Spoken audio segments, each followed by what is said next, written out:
I'm Ndlovu, and this is TechCentral Show, which is brought to you today by MTN Business.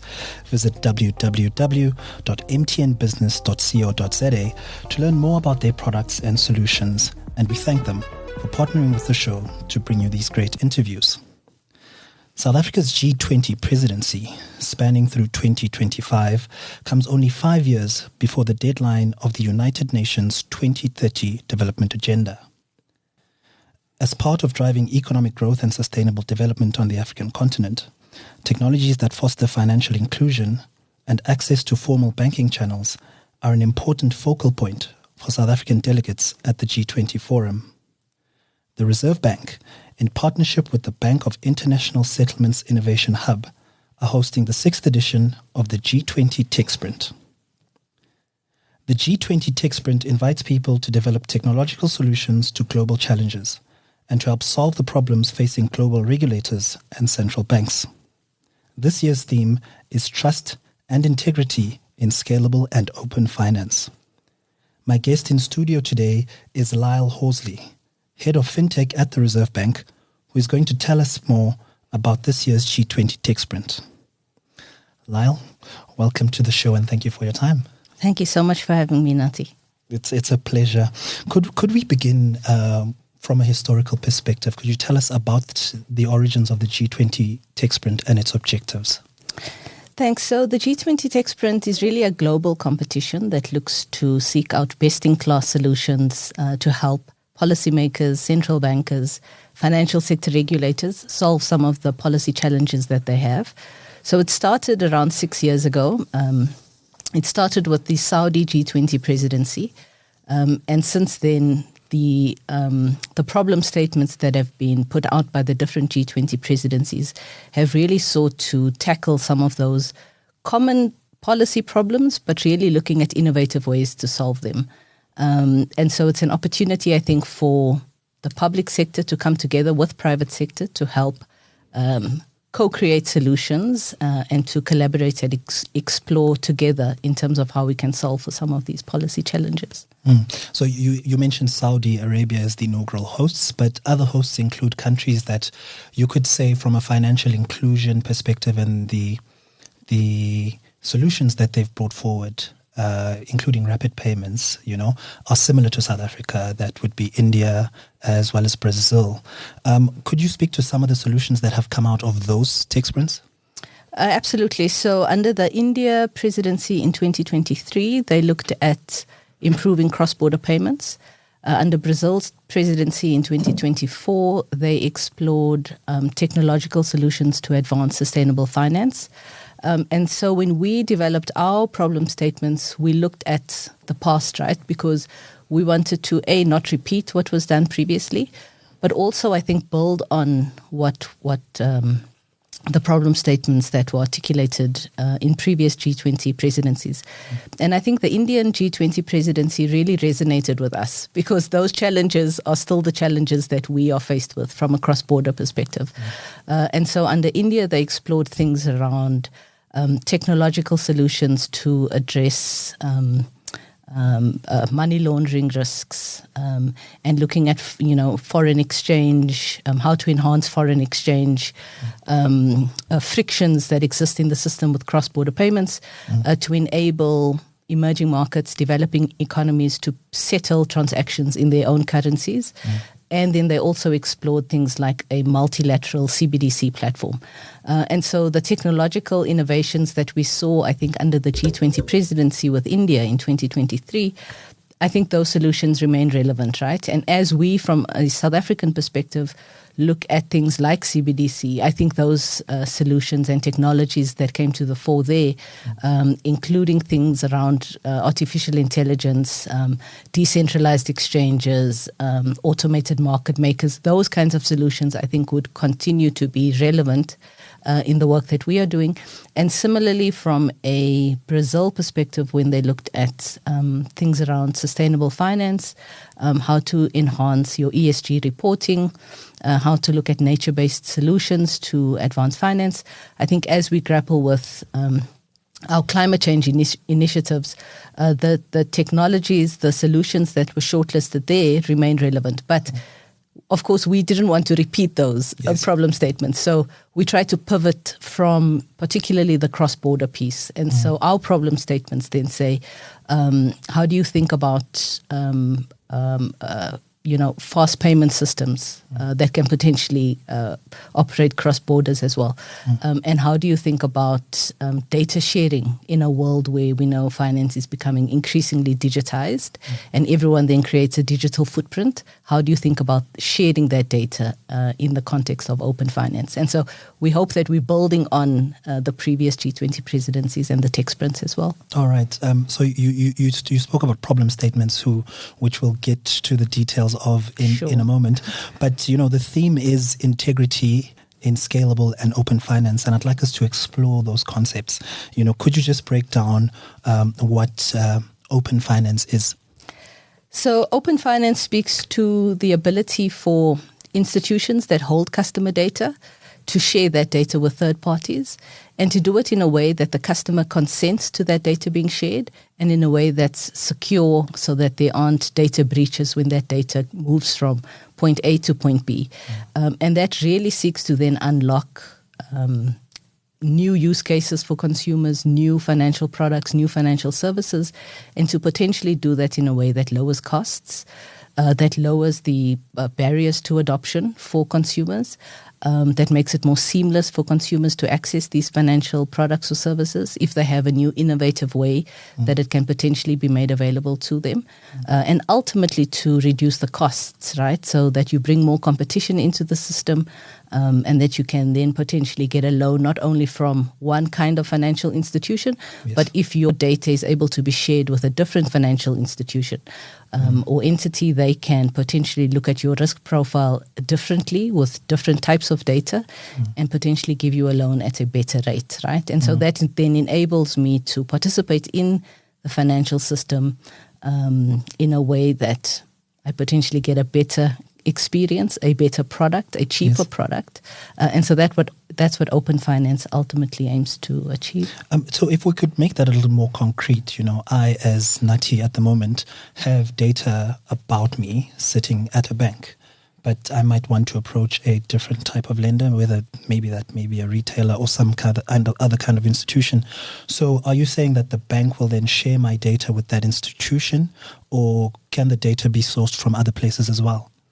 Yeah, so in the way open finance has been constructed, currently it's around who holds the data, right? And banks hold a lot of our information. So it's around your data holders. It doesn't exclusively have to be banks, but in the current context, banks hold a lot of our information because we all have bank accounts and we transact out of those bank accounts.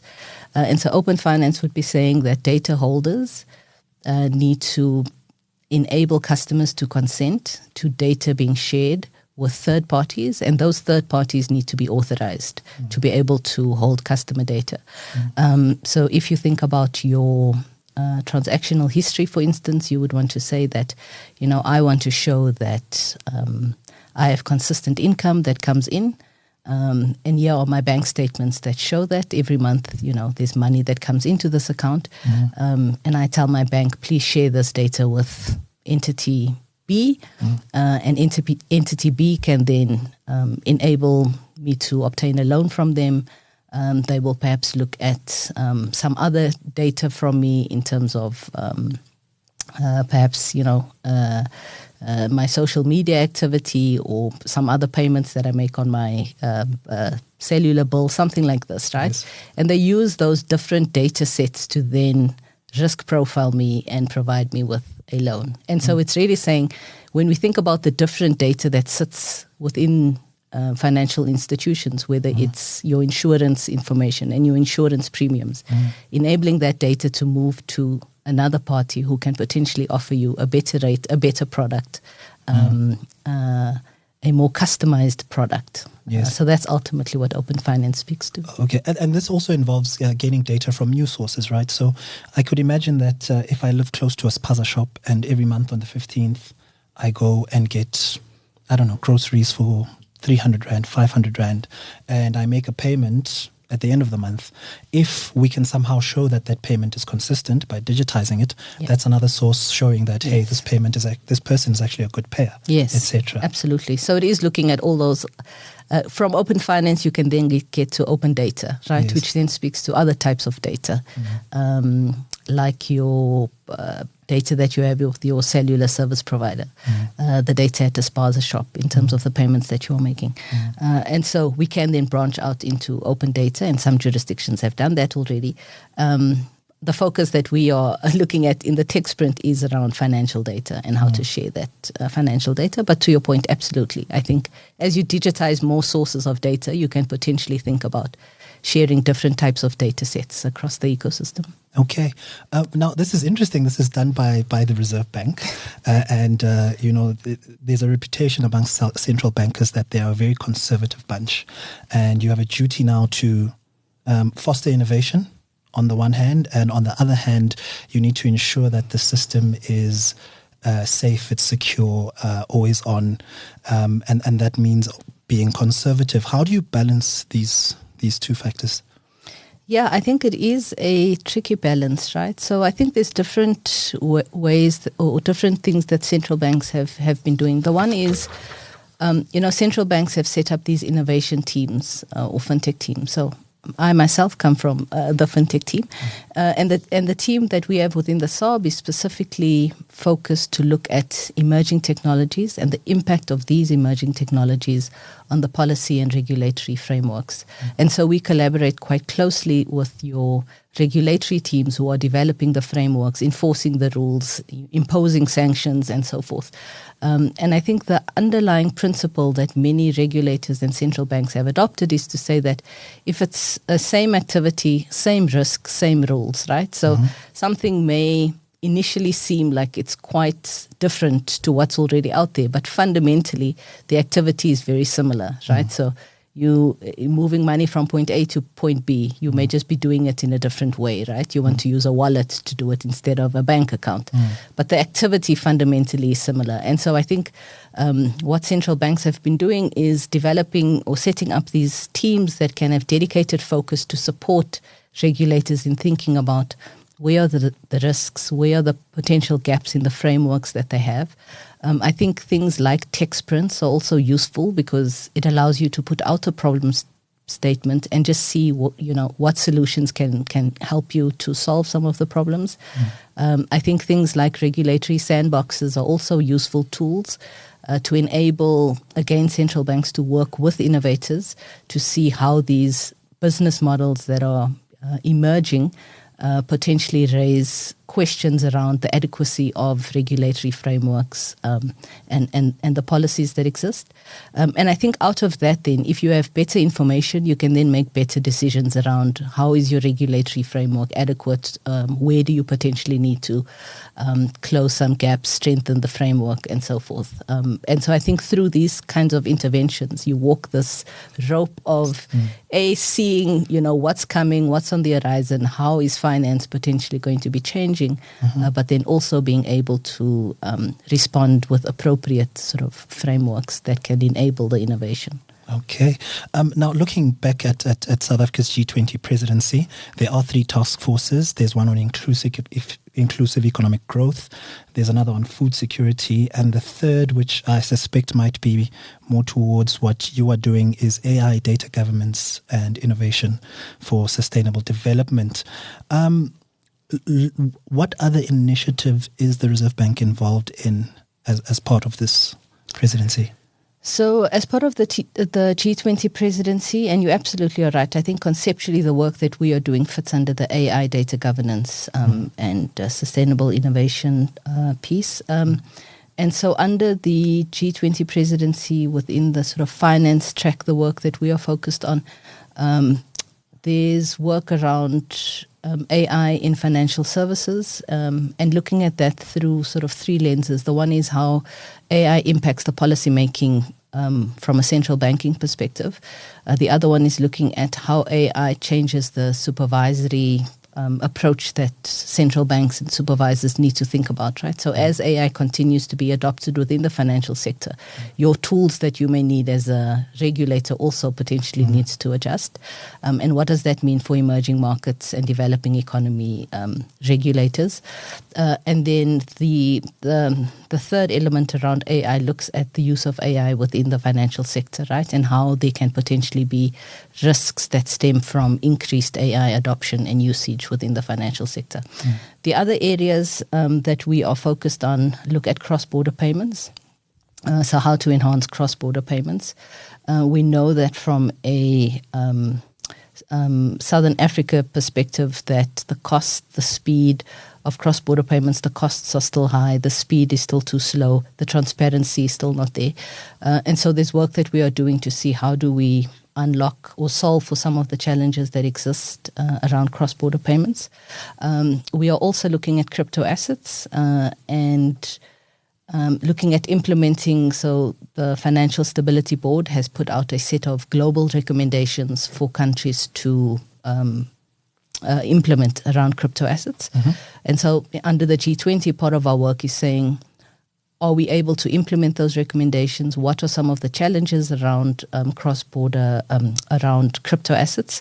We know that they are inherently borderless, right? And so they do present a specific kind of challenge.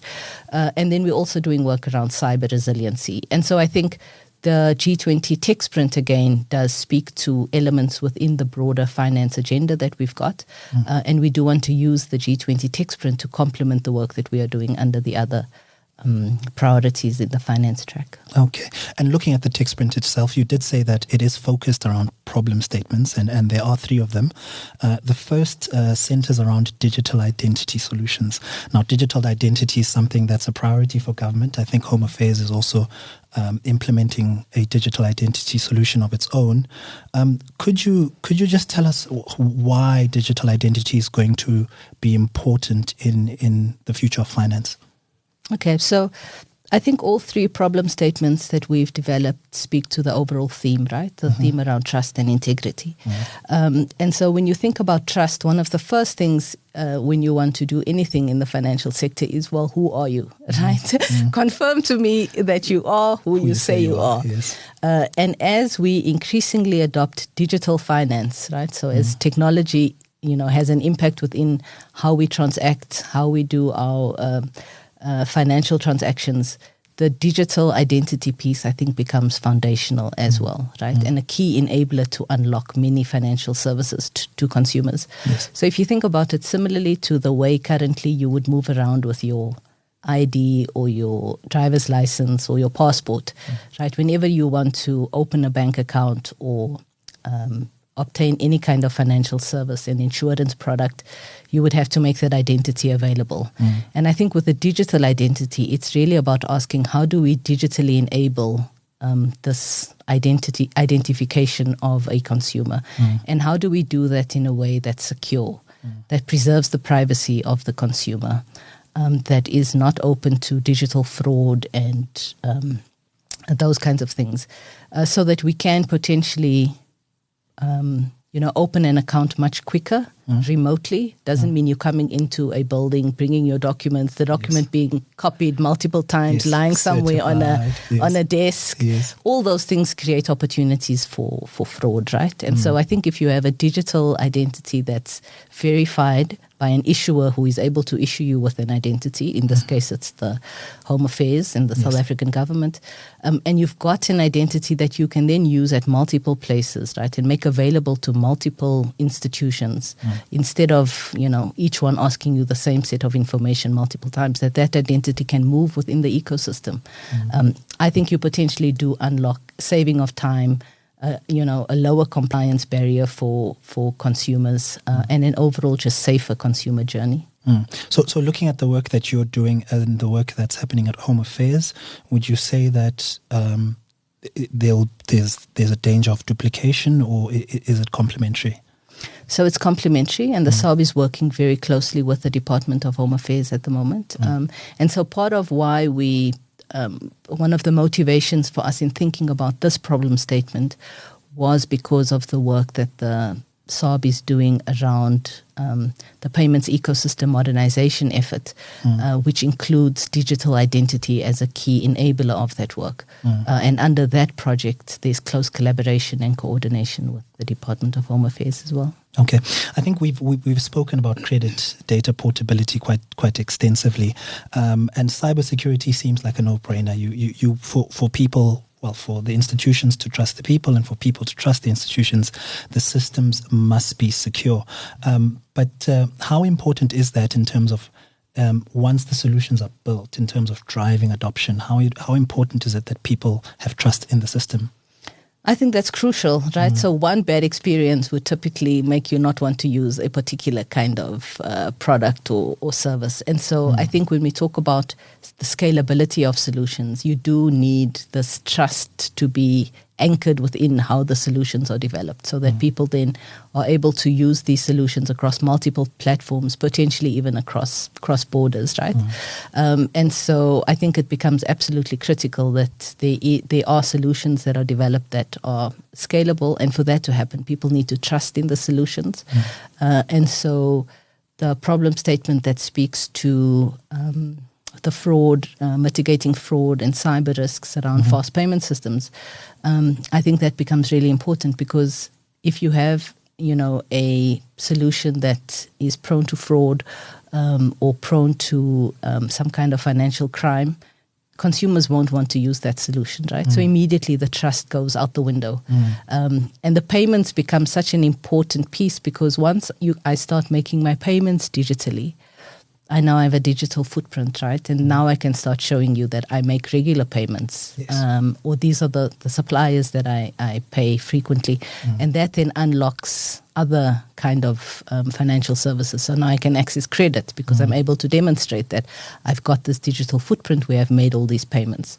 And you can then access credit. You can access an insurance product, an investment product. And so it really, they often say payments are the gateway, right? And so digital payments, I think, similarly become the gateway that then unlocks broader financial services to consumers.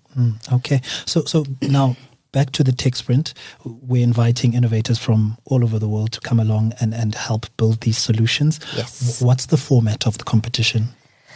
So we launched the TechSprint on the 6th of May. It's now open. The call for applications is open. I think it's a unique opportunity that we have in South Africa. So we are making a special call to South African fintechs, innovators, and so forth, and on the African continent.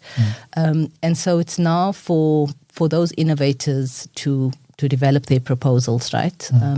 So the proposals will close on the 20th of June. So there's a platform that's been created as well, where you submit your proposal on the platform. You respond to the problem statement that you think you are best placed to respond to. And then those proposals will be evaluated by the teams internally. And we would then develop a shortlist. And those shortlisted projects, proposals will then be published. And then they'll be... those shortlisted proposals will be reviewed, and there would then be an opportunity for the shortlisted solutions to be further developed, so that they can take the technology that they've developed and build that out into prototypes and solutions that can then be further reviewed by our independent panel of experts before we then announce the winners for the problem statements. All right. And how many candidates will be shortlisted?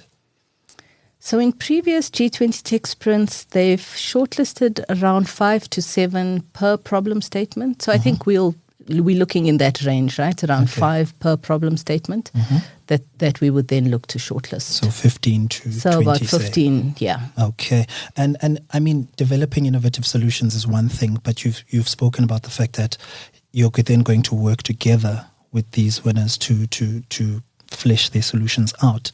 So what other qualities are you looking for in a winner?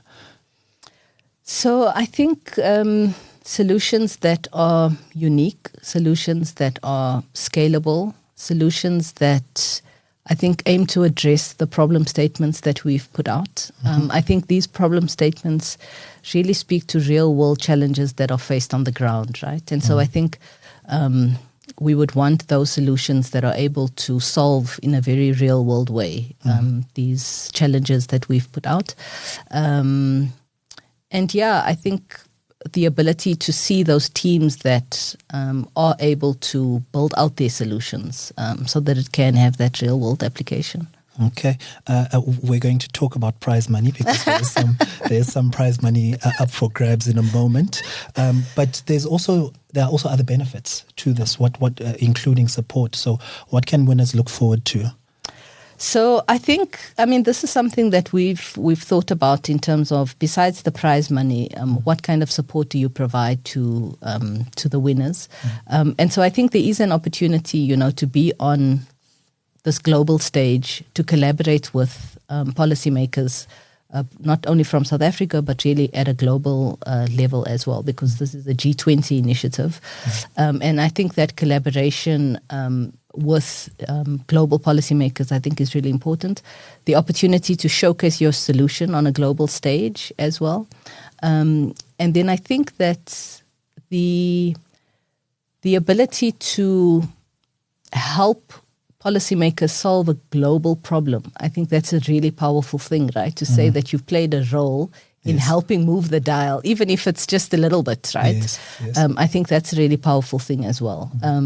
And from there, if there are solutions that are that we see as potentially, being something that you can take into a live environment or into production, I think that's something that, can also be explored, right? Whether it's from a South African perspective, given the work that we are doing, which is so closely aligned to these problem statements on identity, fraud, open finance, for us to see what solutions exist in the market and potentially, after the TechSprint, take that forward in some way. So I think, given the stakeholders that we invite to the TechSprint, academia, private sector,